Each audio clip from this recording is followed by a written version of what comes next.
they do the same thing with that. You can feel how soft that is. Isn't that nice? It's gorgeous, yeah. Feels like rabbit fur, the softest. Furs are graded down from the sea otters, and in just 1 square inch, there's 180. They have that layer of air in there, and that you see them clean themselves all the time. That's what they keep clean. So beautiful. Isn't it nice? That's a fin coon, they call that, and that's Russian raccoon, and it's processed in Finland. And then this is land otter from Kodiak. Beautiful. I didn't catch your name. Let me get a tape roll. I just want you to say your name and spell it for me so I make sure I get it correctly. Okay. Go ahead. Susan Malutin, Malutin. All right. And I'm asking. So, how did you get started doing this sort of thing? Well, actually, probably about 18 years ago, I started with some sea otter furs and making a hat for my husband. And I drew out a pattern and developed it and then did the sewing on it. And it took me probably about a week or so because I wasn't familiar with the techniques or with the furs. And so I kind of trial and error, and I did call a few of the elders that I knew and ask them some questions. And so by that process, I finally finished it. And then there was a gentleman who had come into the area and was looking for a hat, and he was so interested in it that I sold it to him. So then I had to make another one for my husband, and the gentleman came back the next month with his son and also needed one for him, so I sold that to him too. So to this day, I think my husband is still waiting for a hat. So that's how I got started originally. Then I did some research on the sewing here, the skin sewing and the furs that were used, and I tried different methods, different techniques, and came up with my own patterns and some that others have shared with me, and just did a lot of practicing on the sewing, and so started developing individual pieces. So.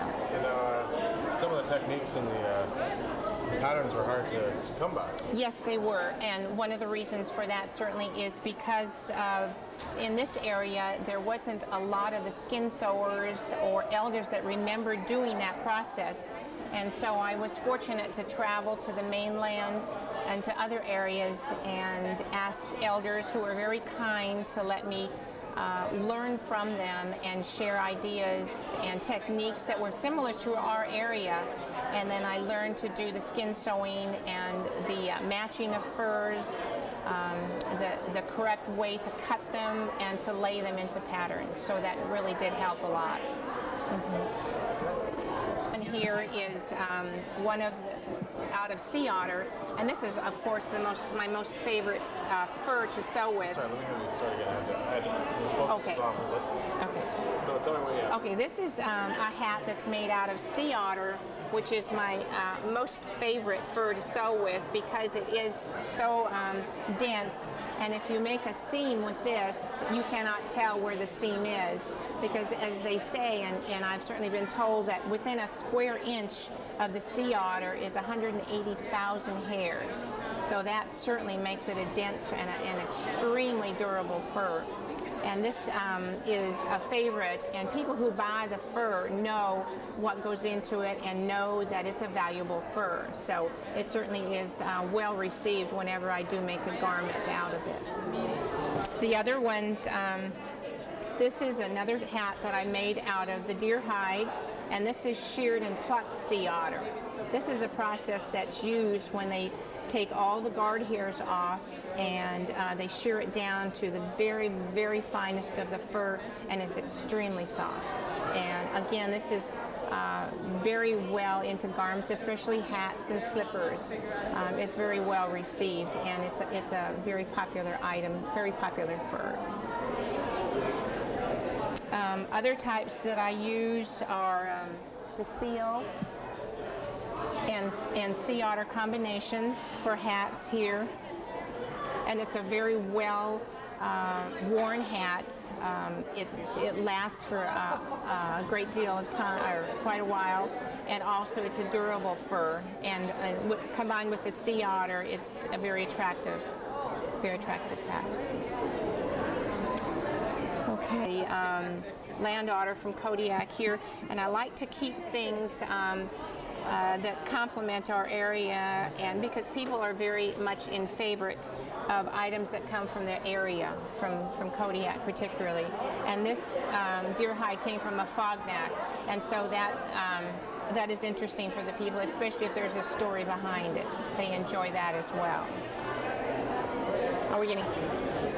Okay, well, I certainly enjoy doing this, and I know that some of these styles are different than what has ordinarily been sewn by the natives, but I feel that things would change too, that their styles would change along with their techniques, like many of the things have done, like the parkas or the kamlaikas or the kushbucks. Now, they've all changed in style somewhat, and I feel that I have the opportunity to do that, to make some changes in the styles that are more complementary to today.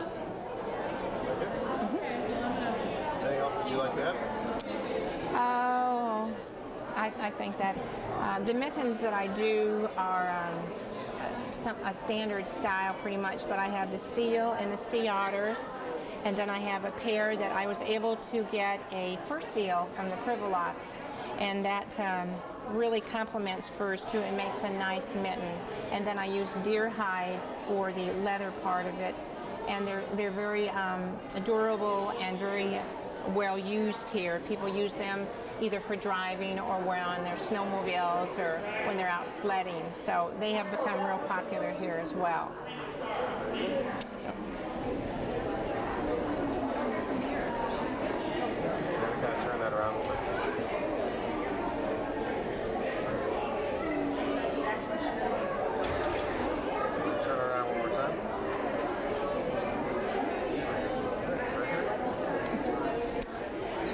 Okay.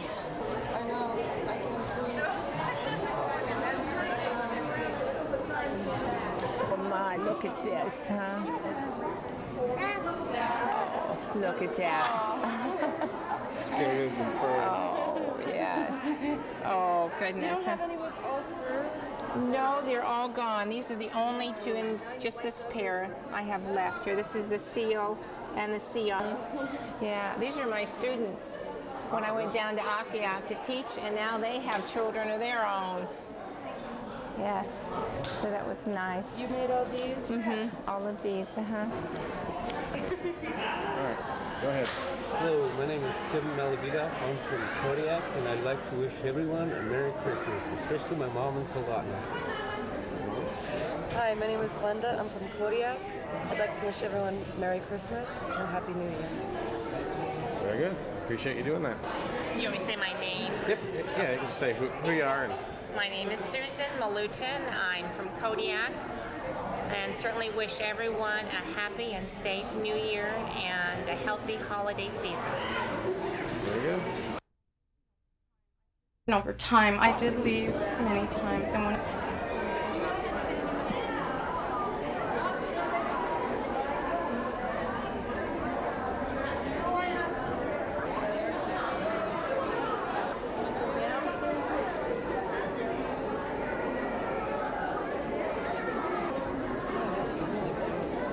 It's out of fossilized walrus ivory, and it's got real silver ink.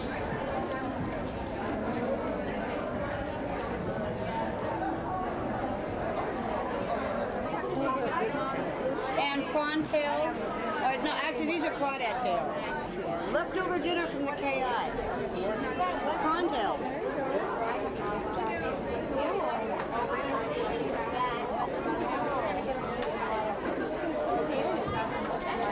Yeah, I keep my kids keep going. And this one's a turtle shell here.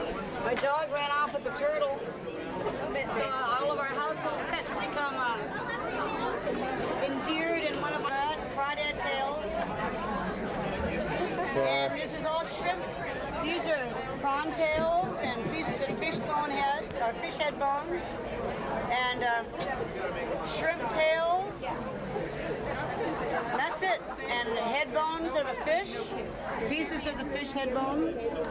The leaves are all pieces of fish heads. This is all pieces of fish heads.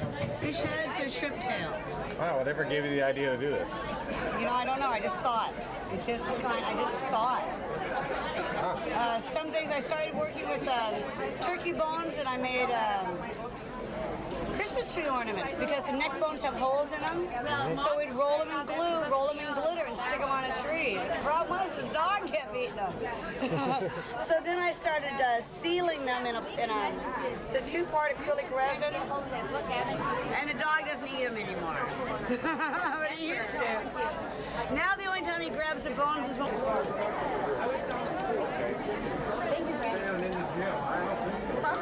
Got the heart. You set the heart down.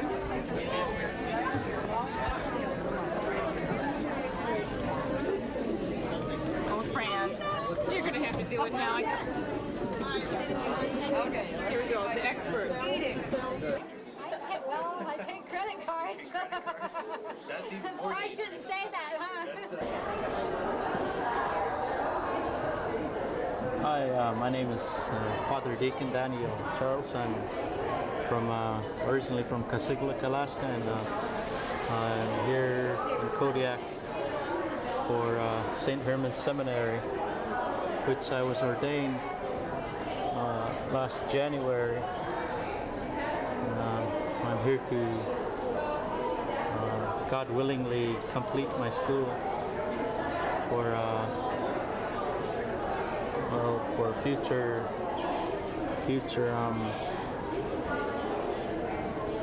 to try to help people, in any religious stuff. Here we are, ready?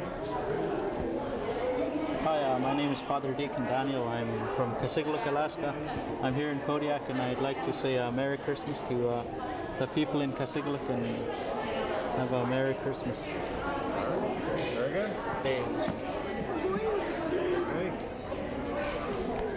We dacht dat je akam pukchik Heartbeat Alaska. And first tell me your name and how to spell it. My name is Fran March, F-R-A-N-M-A-R-C-H. Okay. Just a little more. Okay. And, well, first of all, tell me how long the bazaar's been going on. This bazaar has been in Kodiak for about 30 years. It's become a Christmas tradition here in Kodiak. We have about 100 booths right now. Lots of people come here every year.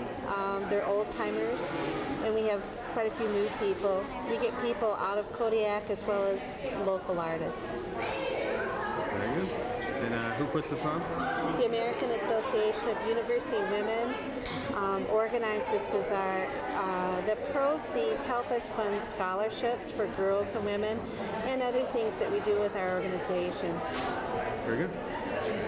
Anything else that people should know about how the bazaar is set up? We rent the school from the school. Oh, okay. The parts that they'll allow us to use, and then the fire chief has input on where booths can be and what access is needed. And then the night before, volunteers come up and put social event as well as a way for us to help women and girls. Okay, you too. All right, let me have you start that part again. Okay, I think it's a social event as well as an opportunity to help women and young girls become more educated, have a chance to do things that they might not otherwise do with scholarships. So that was all I was going to say.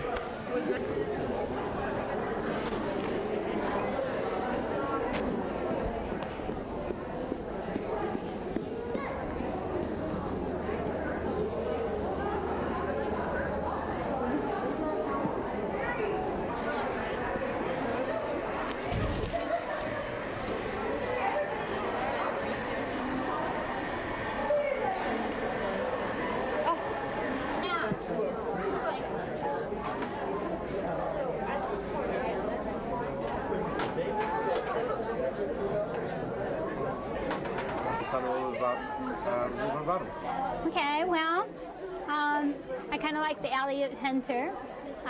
This one over here. He's an Alutiiq. He's a real person, and I used him for a model. And I think I like the sea otters really well because the sea otters, we have a lot of sea otters in Kodiak, and I love the wildlife, so they're really my favorites. And I don't know, wolves are really beautiful too. I love wolves, probably because I love dogs so much, and they're very similar. How did you get started in painting?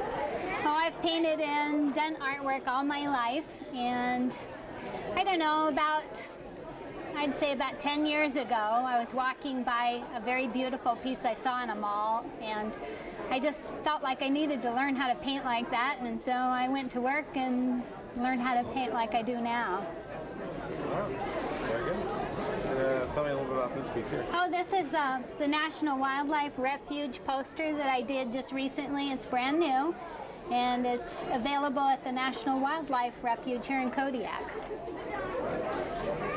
And I'm very proud of that piece. And, how do you feel about like the Alutiiq piece and some of the other pieces, how you're preserving, And about kind of preserving native culture? oh, I think it helps, and I think I've inspired some of the native people here in Kodiak to actually do some of their artwork and things because they saw my artwork several years back. And I've encouraged some of my friends who are natives to actually do some of their artwork and try and sell it. And I think I've been an inspiration to some of them. And I think that's really great. And I think it helps to to preserve the culture, even though I'm not an actual native. I think, whatever can be put down in a painting or in writing is very good because the culture is being lost. Very good. Thank you. Yes. That is the girl that matches. This one's up there. Yes.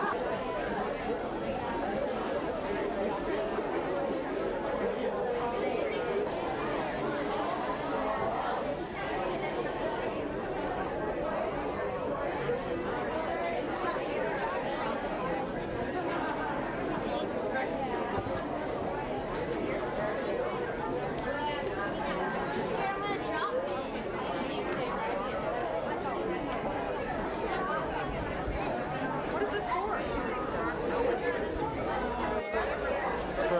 Oh wait, we did this once before. Don't stand there. Merry Christmas from you. Don't. Heartbeat, Alaska. Let's practice. Ready? 1, 2, 3. Merry Christmas from Heartbeat, Alaska. Hey, you missed your thing. Oh, me? Yeah. One more time. I don't know before you. And Merry Christmas from me too. All right. I'm doing it. 1, 2, 3. Merry Christmas from Heartbeat, Alaska. Merry Christmas. He froze. He froze All right, out. one more time. 1, 2, 3. Merry Christmas from me. Merry Christmas from Heartbeat, Alaska. Merry Christmas from me too. Okay. Good job,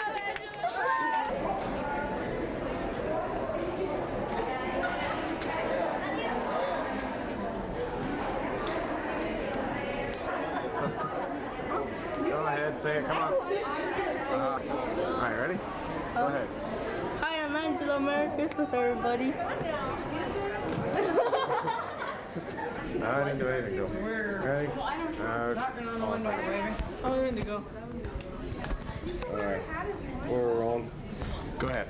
Hi, my name is Jason Finberg, and I'd like to say hi to my mom and my dad. Cool. And do one other thing for me.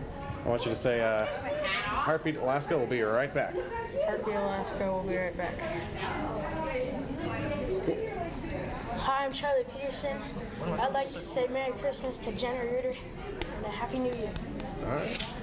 Hi, my name is Glenda Pruitt. I just want to say skateboarding is not a crime. And see you later. All right. My name is Gordon Shepard, and Merry Christmas to everybody. And, Kodiak, Alaska. nope. Well, just go ahead and do the whole thing over. Say, hi, my name is so-and-so, and I'm from Kodiak, Alaska, and I'd like to still, say Merry Christmas to whoever.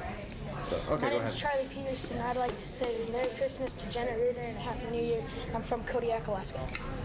My name's Greg Pruitt. I'm from Kodiak, Alaska. As I can say, skateboarding's not a crime. I'll see you later. My name's Shepard. I'm from Kodiak, Alaska, and Merry Christmas. Merry Christmas. Very good. When I point to you, then I want you to start, okay? Your full name. Okay. Hi, my name's Rebecca Pruitt, and I was born in Kodiak. Merry Christmas.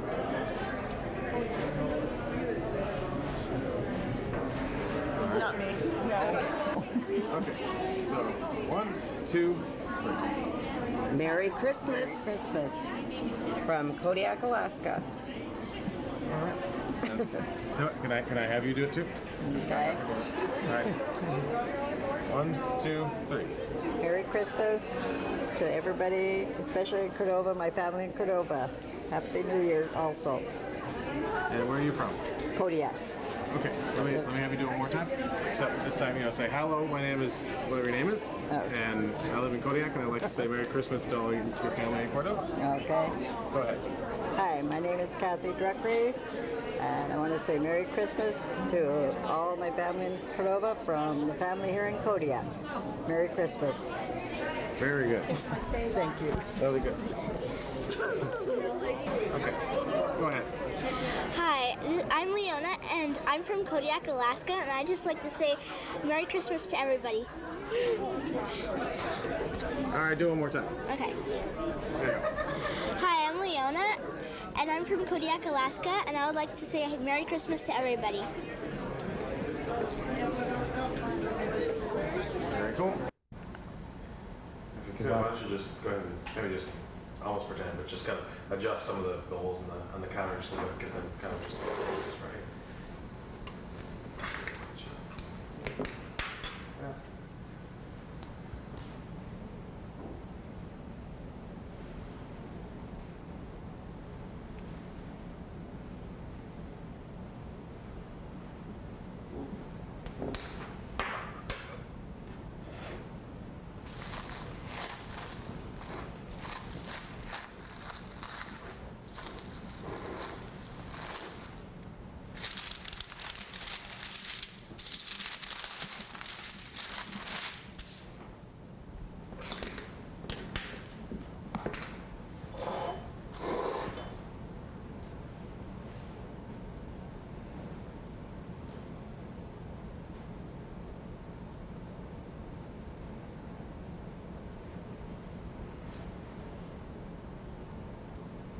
And just so I have a tape, could you just say your name and spell it for me? Gosh, I don't want to say my last name. I always have trouble with it. It's Bugni. Okay. Alice. I'm just going to say Alice. Okay. So I'm going to say, hi, I'm Alice, and welcome to Cooking in a Minute in a Heartbeat. Oh, okay. Oh, that's fine. But could you just spell your last name so I make sure I get it right? B as in just write it across. B as in boy, U-G-N-I. Okay. It's pronounced like beauty, Oh, I see. but I always have trouble with it. When I say Alice Bugni. Yeah, you can just say Alice. Okay. Okay, so as soon as you're ready, go ahead and start. And we're not going to do that yet. Yep. Okay. I'm starting here, and then as soon as you start talking, I'll kind of come up to you. What am I going to say? Well. Welcome inside. Wait, I'm sorry. Okay. Okay, go ahead. Welcome inside. I've got all the ingredients assembled to make a seafood party ball. And we're going to start by mixing up our cream cheese. We're going to stir it for 2 minutes. Try and get some air in it. It makes it a lot lighter. And it blends easier with the other ingredients. As soon as it starts to look creamy, then you can start adding the other ingredients. Turn it on low. You want to add half a teaspoon of onion salt,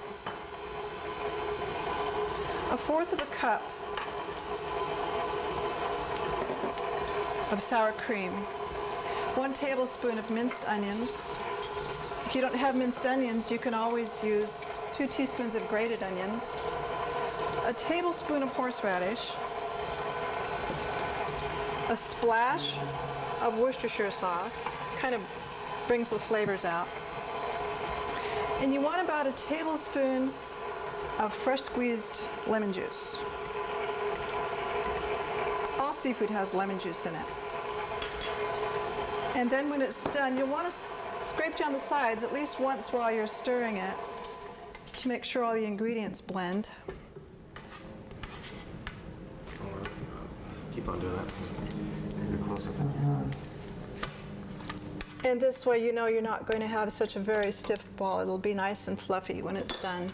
Could you keep on doing the scraping the sides there? Okay. Or maybe if you want to turn it on for just a second and then scrape again. Yeah, that's good. You want to scrape down the sides so that all the ingredients will blend. And this way you're going to have a nice fluffy ball. It won't be so stiff and hard. Okay, go ahead. Okay, just a sec. After this is all blended, the colors are all blended, then you can turn it down and add your seafood. I've got a cup of shrimp. It's already been cooked. It was frozen. I don't have fresh shrimp right now. You can use canned salmon, canned shrimp. You can use fresh king crab. You can use imitation crab. You want to stir this up so that it's nice and blended, but you don't want to grind up the shrimp too much. So when it's done blending, you're going to pour it all into a plastic lined bowl. And you're going to chill it for 1 hour. And after it's been chilled, then you'll be able to roll it in your parsley or nuts and serve it. Okay, just go ahead and you don't have to say anything, just walk in. Okay. Refrigerator.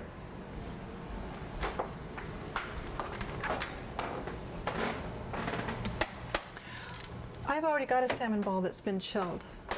It's been chilling for a couple of hours. It's nice and hard. Hold on for a second. Okay. Okay, what was I saying?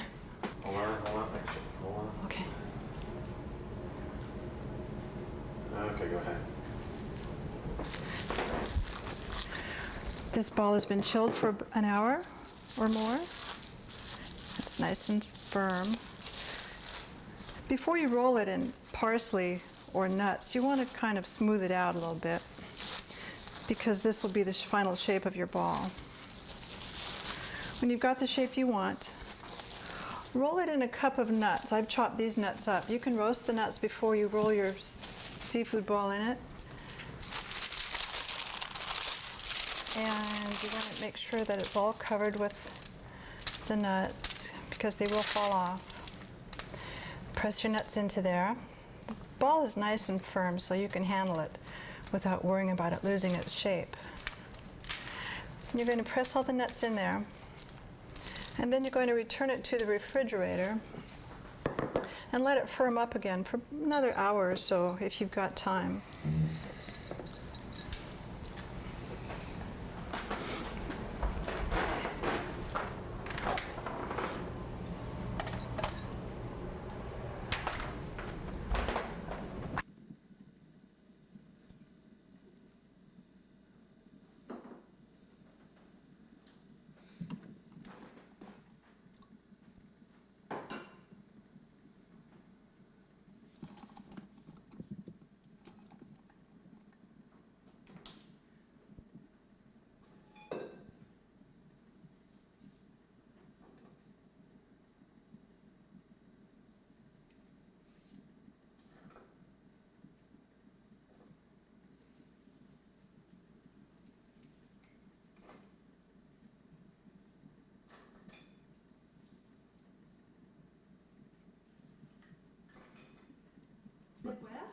But yeah, but you know, I live in Anchorage now. Last few years.